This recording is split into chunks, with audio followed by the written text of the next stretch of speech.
me chamo Harushi Yuji e eu preciso compartilhar uma história com você. A minha história. Eu sou psicóloga e ativista do estilo de vida saudável.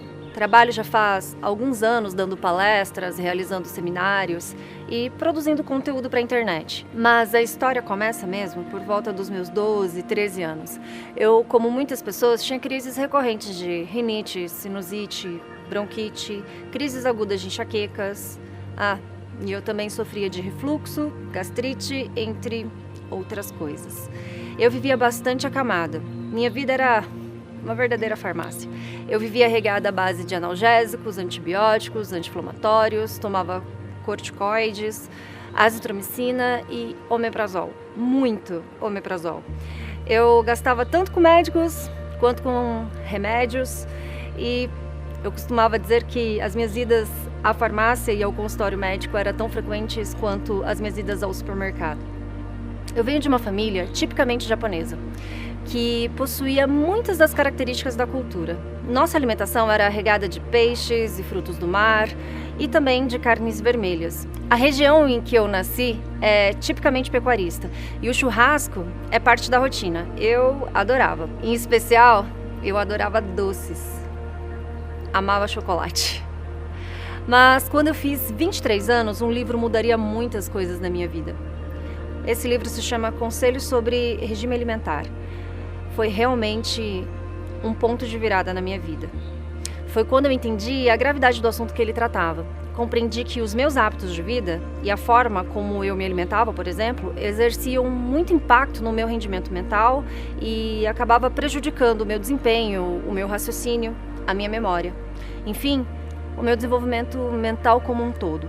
Bom, depois de ler esse livro, eu decidi fazer duas coisas em paralelo. Primeiro foi mudar a minha alimentação para uma alimentação baseada em plantas. E a segunda mudança foi focar os meus estudos e pesquisas no impacto da alimentação e do estilo de vida como um todo no comportamento humano. Foi quando eu descobri coisas realmente interessantes. Eu descobri 8 princípios de saúde indispensáveis. Então eu decidi aplicar na minha vida. E o que eu menos esperava aconteceu. As minhas crises desapareceram. Eu podia respirar livremente, coisa que eu já não sabia há muito tempo como era, e não tive mais também os episódios de rinite e refluxo, por exemplo. Eu fiquei impressionada com o impacto que surtiu na minha saúde e me perguntei, poderia dentro da medicina existir outros métodos de tratamento e em que outros lugares eu poderia buscar por respostas? Bem, o ponto aqui é que eu não fiz essas mudanças para melhorar a minha saúde física, mas sim o meu desempenho mental. O que aconteceu foi que o conjunto dessas pequenas mudanças que eu fiz resultaram, como eu posso dizer, na não reincidência dos episódios que me faziam adoecer. Ok, você deve estar pensando, que bom que você teve essa melhora. Agora nos conte quais são esses 8 princípios de saúde. Antes de falar sobre isso, eu gostaria de dividir uma inquietação que eu tenho sentido desde o início do isolamento social pela Covid-19. Essa situação caótica que tem afetado todo um planeta, a ter que enfrentar um vírus que ainda não possui vacina nem remédios homologados, me tem feito pensar se esses mesmos princípios de saúde, que foram cruciais para minha melhora no passado, não podiam, de alguma forma, colaborar nos atuais tempos de pandemia. Outra pergunta que me faço é, como a ciência e a medicina poderiam ajudar nessa situação de medo e de insegurança que essa pandemia tem causado? Quais outros métodos ela poderia oferecer? E em que outros lugares eu poderia buscar por respostas? Então eu decidi ir atrás dessas respostas e decidi perguntar isso para alguns especialistas a respeito.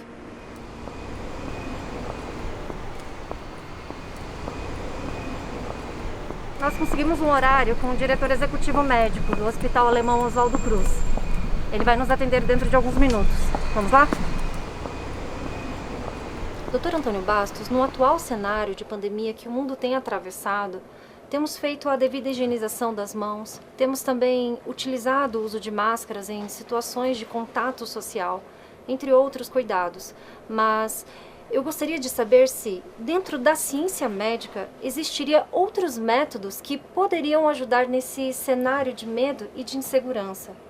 Com certeza, né? Nós estamos vivenciando uma pandemia com um vírus onde não temos um medicamento comprovadamente eficaz para eliminá-lo, bem como não temos vacina. Mas o que podemos fazer nesse momento é cuidar da nossa saúde, manter hábitos saudáveis, que certamente há comprovação científica que esses hábitos ajudam no incremento da imunidade. Tendo consciência de que, em última instância, aquilo que vai nos defender é o nosso sistema de defesa, o nosso sistema imunológico, o que a gente deve fazer é tudo que está ao nosso alcance para que a gente mantenha o nosso sistema imunológico mais eficiente possível. Isso impacta ou no aparecimento, no aparecimento de uma doença ou na prevenção da mesma. Isso tem a ver, justamente, com o fortalecimento do nosso sistema imunológico, que é, quem sabe, o maior bem biológico que um ser humano pode ter. Doutor, como a ciência definiria sistema imunológico? O sistema imunológico ele é um conjunto de células, tecidos e órgãos e substâncias químicas que atuam de forma coordenada para proteger o nosso organismo, todos os organismos vivos, tanto humanos como não humanos, contra as infecções. O sistema imunológico é o nosso sistema de defesa. É o nosso sistema que vai nos proteger diante de um agressor. Seja eles um vírus, uma bactéria, um fungos. Muitas vezes indivíduos mesmo considerados jovens, sem comorbidades. A gente sabe que o sistema imunológico varia muito de uma pessoa para outra. Tem inúmeras variáveis que determinam a resposta, a quantidade de células. Então, e essas variáveis têm um impacto enorme conforme o nosso estilo de vida. Agora, qual é o único e grande objetivo desse sistema? É brindar ao corpo proteção. A gente está vendo aqui, né, pela mídia, pela ciência, tudo mais, a gente está acompanhando bem. Algumas têm tido sintomas muito leves da doença. É justamente porque o sistema de defesa dessas pessoas tem estado bem ativo. Tá? O sistema que a gente chama de sistema inato, que é aquele primeiro que entra na linha de combate aí para defender o corpo. Por isso é importante pensar sobre esses 8 princípios que nós utilizamos aqui na clínica, porque eles têm que ver com nossas decisões. E quanto melhores forem essas decisões, mais fortalecido vai estar o sistema de defesa do corpo.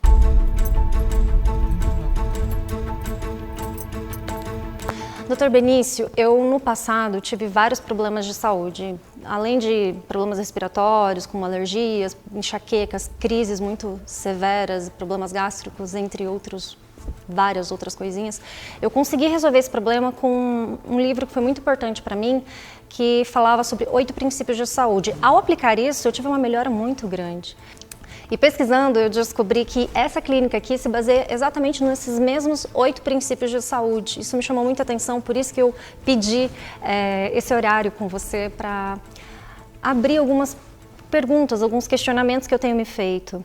Eu creio que você justamente se refere aos princípios que são defendidos pela medicina do estilo de vida, uma ciência que se preocupa em estudar a interação justamente das nossas escolhas diárias, de nossa maneira de viver e como impacta diretamente sobre a saúde. Doutor, eu gostaria de saber qual a relevância da alimentação como um princípio de saúde no atual cenário de pandemia. Há uma grande diferença, Haru, entre alimentar-se e nutrir-se. E eu costumo dizer que nutrir-se é uma arte, porque na hora da fome, qualquer coisa serve. Seja o alimento saudável ou não, vai poder passar aquele momento da fome. Agora, não significa necessariamente que nós estejamos nutridos. Em geral, nós consumimos uma grande quantidade de macronutrientes, carboidrato, gordura, proteína, e deixamos de ingerir quantidade suficiente de antioxidantes e fibras. Estes elementos são tão importantes para a regulação de muitas reações do corpo e também do nosso microbioma. E quando tudo isso está em perfeito equilíbrio, lógico que nós teremos uma boa expressão gênica, não é? Uma expressão adequada dos nossos genes, produção de proteínas e tudo mais, que vão, logicamente, levar ao fortalecimento do sistema imunológico. Quanto mais simples, natural e integral for a nossa alimentação, melhor. Já pela manhã, é interessante incluir frutas, 2 ou 3 porções de frutas, frutas ricas em vitamina C, pois são antioxidantes, automaticamente vai fortalecer nosso sistema imunológico também. Já na nossa refeição do almoço, lembrar de fazer um prato caprichado de salada, salada crua. O cru, tanto ele é nutritivo quanto curativo. Sempre ter um verde escuro no seu prato, isso é fundamental. Lembrar dos cereais integrais. Prefira o arroz integral no lugar do arroz refinado. Também inclua os feijões. A nossa alimentação do jantar, manter uma alimentação mais leve, mas não esquecendo de ter também todos os grupos alimentares. Temos pesquisas que comprovam os benefícios de uma alimentação baseada em plantas. E da mesma maneira, também temos pesquisas que comprovam que uma alimentação cárnea, uma alimentação de origem animal, vai enfraquecer a defesa do nosso sistema imunológico.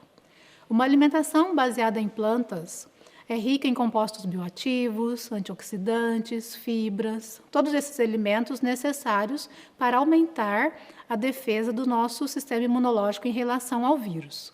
E em casa, no nosso dia a dia, temos alguns alimentos que podemos considerá-los como alimentos-chave ali nesse princípio, como o uso do própolis, o uso do mel.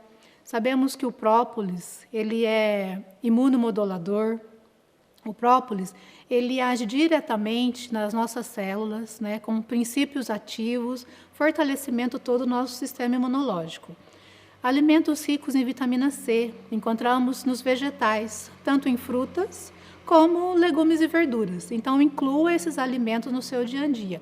Hoje a Universidade de Harvard tem um grupo bastante robusto estudando alimentação saudável e os impactos que isso tem na saúde. Foi demonstrado que dietas ricas em gorduras confundem, entre aspas, esse sistema imunológico, essas bactérias. Há uma diferença na composição das bactérias do intestino e você pode ter uma redução da resposta imunológica. Também foi demonstrado em pesquisa, conduzida pela Universidade de Harvard, que a utilização de dieta vegetariana promove maior eficiência do ponto de vista das células brancas, as células de defesa do nosso sistema imunológico, diante de situações de contato com micro-organismos, sejam vírus, bactérias, qualquer tipo de micro-organismo. Uma dieta à base de plantas tem a capacidade de prevenir não somente questões relacionadas ao nosso sistema imunológico, mas também o nosso sistema circulatório, o controle da diabetes, que também são elementos que prejudicam a imunidade. Provavelmente algumas pessoas devem estar pensando que falar em dieta vegetariana talvez seja uma condição onde não se tenha o aporte necessário de proteínas. Isso também já é alvo de inúmeros estudos. Existem atletas olímpicos que são vegetarianos, mas o nosso organismo ele precisa de proteínas, mas ele constrói as proteínas através de aminoácidos. Então, à medida que eu tenho uma dieta balanceada, onde eu combino elementos que têm esses aminoácidos, vale aqui falar da quinoa, vale aqui falar da lentilha, vale aqui falar da ervilha, esses alimentos eles têm os aminoácidos essenciais que são absorvidos na dieta e aí o organismo, no seu processo de síntese proteica, ele enfileira cada um desses componentes e forma as proteínas que são necessárias para a nossa saúde. Então, é possível viver de maneira saudável, sem nenhuma deficiência proteica, sem nenhum problema de natureza muscular, onde está a nossa maior carga proteica, tendo uma dieta à base de plantas, uma dieta vegetariana, mas tendo atenção para a composição de todos os elementos, para que no final, tudo aquilo que o organismo precisa vai ser oferecido através dessa dieta. Então, uma alimentação abundante em frutas, hortaliças, cores distintas dos vegetais, cereais integrais, e sempre preparado de uma maneira simples, quanto mais natural possível, melhor. Esse deveria ser o primeiro passo na terapêutica das doenças, concomitante ao abandono de outras práticas erradas. Hipócrates já havia observado lá no passado que nossa comida deve ser também o nosso remédio. E lógico, nesse momento de pandemia, nossa alimentação ela será preponderante nesse fortalecimento do sistema imune. Um outro grande pilar desses princípios que regem nossa saúde é o uso racional da água. O nosso corpo é formado basicamente por água. Um adulto tem mais de 60%, uma criança mais de 70% do corpo são água. A água participa exatamente de todas as reações do nosso organismo. Sempre a água vai estar envolvida. A água ajuda a regular pressão, a água desintoxica, melhora a digestão, quer dizer, a água hidrata a pele, tem inúmeras funções e mantém um sistema de defesa também apropriado, adequado. Agora, falando especificamente sobre esse tema do que nós estamos vivendo, eu lembro lá da gripe espanhola, das pesquisas mostrando, de que determinados locais que utilizaram amplamente a hidroterapia, eles até chamavam de uma maneira diferente, era hidrotermoterapia, se via que havia grandes benefícios para melhorar a defesa do organismo, diminuindo mortalidade, Tem um trabalho muito interessante demonstrando que num hospital determinado, um hospital militar, que era o melhor hospital daquele momento, a porcentagem de mortalidade pela gripe espanhola era de 6,7%, enquanto que uma outra determinada instituição que utilizava hidroterapia e vários outros pilares dos que nós já conversamos aqui, a porcentagem de mortalidade caiu para 1,3, quer dizer, 5 vezes menos. E aí, a grande diferença foi estabelecida pelo uso da hidrotermoterapia. Então, a gente percebe que realmente a água ela tem um papel fundamental, não apenas na prevenção, mas também, posso afirmar, como fazemos aqui na clínica, no tratamento de problemas respiratórios e de outros problemas de saúde.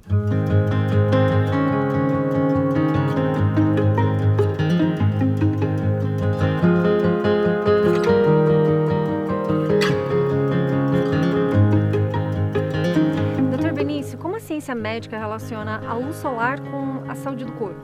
Para falar dessa relação, é importante a gente pensar em vitamina D. Aliás, vitamina D não é vitamina, viu, Haru? É um hormônio, né? Justamente, um hormônio esteroide, assim como o estrogênio, progesterona, testosterona. E esse hormônio, ele encontra receptores em todas as células do corpo. Assim, ele participa da regulação gênica de quase 2.000 genes, como também participa da nossa imunidade diretamente. E é verificado que hoje 9 em cada 10 pessoas têm deficiência da vitamina D. São suficientes de 10 a 15 minutos na hora que o sol está forte, entre 11 da manhã e 2 da tarde, mais ou menos. Com isso, é suficiente para a gente produzir cerca de 10 a 20 mil unidades dessa vitamina. A deficiência da vitamina D, como a gente falou agora há pouco, não é que a grande maioria da população tem no Brasil e no mundo, tem trazido junto grandes problemas de saúde. A ciência tem provado, Haru, de uma maneira assim contundente, que diabetes, problemas cardiovasculares, vários tipos de câncer e muitos problemas imunológicos, eles têm não posso dizer assim, com todas as letras que a causa é a falta da vitamina D, mas a falta dela é um grande agravante no processo de muitas enfermidades. E há um outro elemento importante na luz solar, que é o estímulo de uma glândula que nós temos, a gente chama glândula pineal. Tá? É uma glândula que está dentro do cérebro, e esse ciclo luz, falta de luz, também ele é muito importante do ponto de vista de sensações, de sentimentos, e o bem-estar emocional é fundamental também para que o nosso sistema imunológico atue de forma precisa. Há relatos, sim, de pessoas que têm pouca exposição à luz solar, em países, por exemplo, nórdicos, onde o inverno, os dias são praticamente escuros, né? A taxa de depressão, de suicídio é muito maior. Então, nesse momento, né, como um elemento importante para nos mantermos bem durante a pandemia, trabalharmos o nosso emocional, e a luz solar é um elemento que está aí disponível a todos para nos preservar dessa situação mais crítica. No século passado, um médico suíço chamado Auguste Roulier, ele tratava pacientes com tuberculose, que é uma tremenda doença respiratória, muito grave, ok? Tratava com exposição solar. E era incrível que mesmo nos Alpes suíços, a mais de 2.000 metros de altitude, ele fazia com que as pessoas ficassem expostas com muito pouca roupa, mesmo no inverno. E os resultados eram espetaculares. Então a gente pode aprender um pouquinho com essa experiência, e trazendo aqui para a nossa realidade de pandemia, nós também poderíamos ter benefício da exposição solar. Aprendendo com essa experiência, a gente utiliza a exposição ao sol aqui na clínica, isso já tem quase 40 anos. Para muitas doenças, nós fazemos as pessoas caminharem aqui, respirarem esse ar puro e estarem expostas ao sol. E a gente pode utilizar essa mesma experiência hoje na pandemia, uma vez que níveis ótimos, saudáveis de vitamina D na nossa circulação melhoram a imunologia do nosso corpo. Haru, vale a pena destacar que a luz solar, vitamina D, não é uma panaceia, ok? Mas ela faz parte do contexto da nossa artilharia terapêutica. Temperança significa abster-se de tudo aquilo que é nocivo à saúde e fazer uso bem sábio, equilibrado daquilo que é bom. Dessa maneira, fumar, tomar bebida alcoólica, são práticas nocivas à saúde, então eu devo evitar. Alguns pacientes meus me perguntam, doutor, e nem um pouquinho? Bom, a ciência está aí para provar que em relação ao cigarro não há nível de segurança, tão pouco como não há nível de segurança em relação à bebida alcoólica. E o equilíbrio fica para aquelas coisas boas. Fazer atividade física é muito bom, comer bem é muito bom, dormir é bom, mas eu devo fazer tudo isso com equilíbrio, nem a mais, nem a menos. O equilíbrio é um grande desafio, mas ele também depende de treinamento. Ele tem que ver com o desenvolver bons hábitos. E aqui na clínica, nós temos visto grandes resultados. O equilíbrio ele é essencial para a nossa saúde, inclusive para a saúde do sistema imunológico. Então, o equilíbrio é a capacidade, né, da pessoa de nós termos um autocontrole em relação a tudo, inclusive na nossa saúde. Né? Ter equilíbrio nas refeições. É muito importante nós termos um número de refeições ao longo do dia. Né? E qual seria essa quantidade de refeições? 3 refeições ao dia. Café da manhã, almoço e jantar. E é muito importante ter um intervalo entre essas refeições, para que o nosso organismo ele tenha um tempo de descanso, e esse tempo de descanso ele vai favorecer a energia vital dos nossos órgãos. Pesquisas científicas revelam fisiologicamente que o nosso organismo ele necessita de um período de 5 a 6 horas de intervalo entre uma refeição e outra. Para que o nosso organismo tenha um descanso, E assim os nossos órgãos, eles vão conseguir absorver muito melhor os nutrientes ingeridos. Duas pesquisas que eu gostaria de destacar. Uma delas tem que ver com a neurodegeneração. É uma pesquisa bem recente, 2017.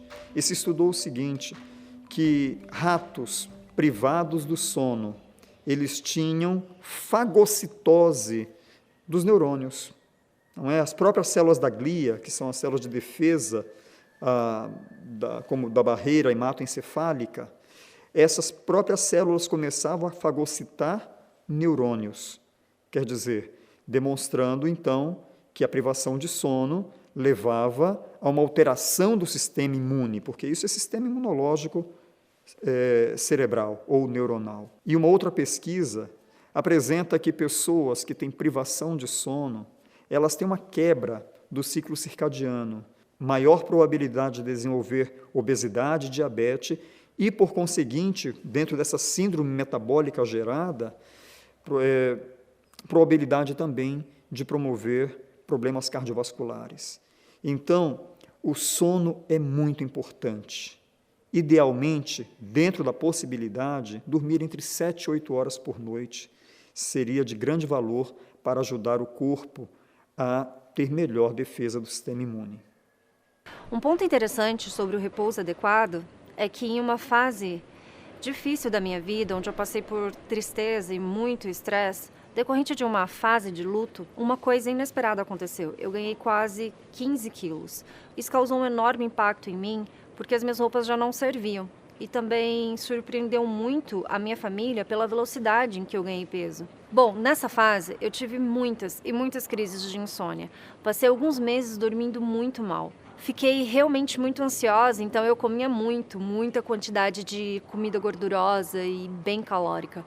Então eu passei a pesquisar sobre isso e achei coisas realmente interessantes que poderiam explicar melhor aqueles episódios. E eu descobri que estudos feitos na França relacionam a redução de horas de sono ao aumento do apetite. Quem dorme mal consome mais calorias. Foi exatamente o que aconteceu comigo. Mas a parte interessante é que quando a vida passou a ficar mais tranquila, mais calma e tudo voltando à normalidade, eu passei a regular melhor os meus períodos de sono. Passei a voltar para o meu peso normal, para a minha constituição basal, sem nenhuma dieta restritiva, apenas seguindo um estilo de vida saudável. O outro elemento importante é a atividade física do ponto de vista de melhorar a nossa imunidade. O que se sabe é que a atividade física trabalha o sistema cardiovascular e esse sistema imunológico nosso, como foi dito, que depende de células que estão localmente atuando, que acionam outras células que vêm para apoiar a imunidade inata, a imunidade adaptativa, depende de uma circulação eficiente. Então, a atividade física regular trabalhe o seu sistema cardiovascular de tal forma que a circulação sendo mais efetiva, as células vão chegar no momento certo.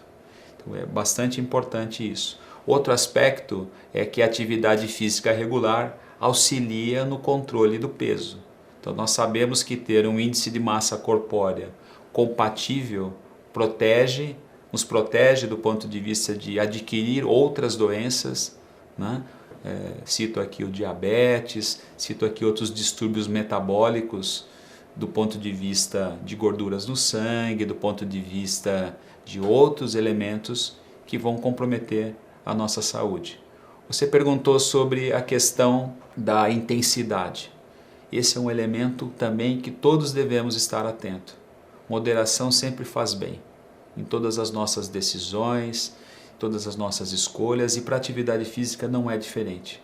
Então, algumas pesquisas demonstraram os benefícios, como eu disse, da atividade física, porém, quando se compara uma atividade física intensa, entenda por atividade física intensa aquelas que têm um comprometimento físico muito acentuado, grandes desafios. Quando se compara esse tipo de atividade com atividade moderada, ficou demonstrado que algumas células, umas respostas inflamatórias na atividade física intensa, elas são reduzidas.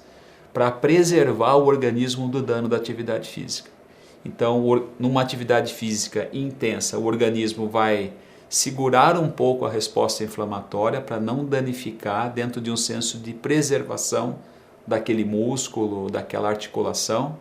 Só que isso promove um desbalanço entre toda a cadeia de substâncias químicas, células que vão atuar na nossa imunidade. Então, foi demonstrado que indivíduos nessas condições têm uma maior incidência de infecção. Na atividade física moderada, todos os benefícios citados do ponto de vista da perda de peso, da melhor circulação e também da atuação das células do sistema imunológico, há um benefício comprovado. Portanto, a atividade física é bom, deve ser feita, mas sempre com moderação. E nesses dias de pandemia, nós temos ficado muito confinados em casa e, como consequência disso, tem aumentado o nosso sedentarismo. A vida é movimento, precisamos nos mover diariamente. É importante, então, buscar alguma estratégia para, mesmo dentro de casa, com a casa grande, pequena, com quintal, sem quintal, que a gente possa fazer algum tipo de exercício físico. Na internet a gente encontra vários tutoriais que nos ajudam a isso. Mas eu quero me concentrar no benefício da realização do exercício físico. Quando a gente se move, logicamente a gente coloca em marcha uma grande quantidade de mecanismos que melhoram nossas defesas. Um deles tem que ver com o nosso hipotálamo. Nosso hipotálamo é uma glândula que está na base do cérebro e ela produz vários neurotransmissores, várias substâncias químicas, hormônios, que vão ter alguma influência no corpo. Uma dessas substâncias é a pró-opiomelanocortina. Esse nome, apesar de grande, significa que é uma substância que pode dar origem a outras substâncias. Dependendo do estímulo que a pró-opiomelanocortina encontra, ela pode levar à produção do hormônio adrenocorticotrófico, o ACTH, que tem a função de nos ajudar a produzir cortisol e adrenalina, hormônios de estresse. Por outro lado, se a situação é outra, quando fazemos atividade física, essa mesma substância nos ajuda a produzir um hormônio chamado de beta-endorfina. Tanto beta-endorfina quanto cortisol encontram receptores nas nossas células de defesa, sobretudo naquelas de defesa primária, as da infantaria. Tem uma que se chama natural killer, ou matador natural, que é quando vê o agressor, já vai em cima dele com toda a força para fazer com que ele seja vencido. Se nós estivermos sob efeito do sedentarismo, poderemos ter grande quantidade de cortisol na circulação e assim nosso sistema de defesa estará enfraquecido. Enquanto, quando nos movemos, e isso com uma certa frequência, uma coisa bem sistemática, nós temos boa quantidade de beta-endorfina circulante, e essa beta-endorfina vai fazer com que o nosso sistema de defesa, nosso sistema imune, esteja muito mais preparado para lutar não contra apenas o coronavírus, senão contra inúmeras outras enfermidades.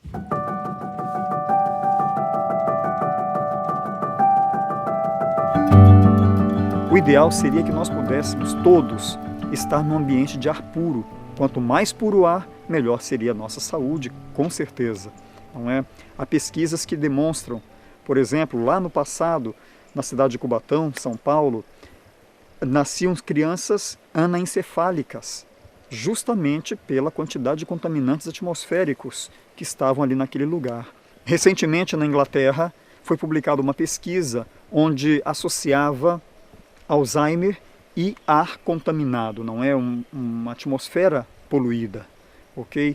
Então a gente percebe realmente que quanto mais puro o ar, menos enfermidades nós teríamos.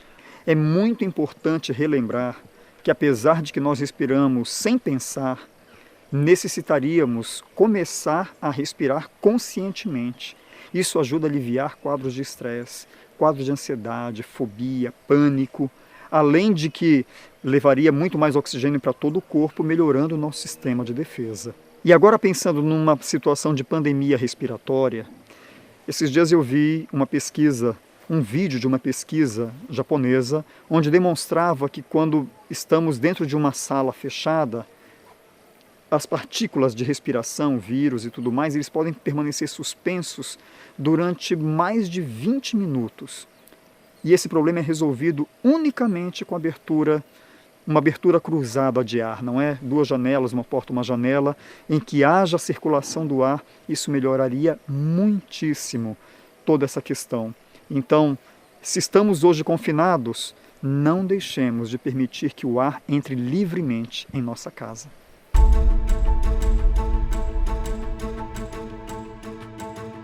Bom, agora só falta falar de um último princípio de saúde. Esse último foi o que me trouxe mais conforto, mais equilíbrio e, com certeza, foi o que trouxe mais satisfação para minha vida. Mas eu só vou contar sobre ele no próximo episódio.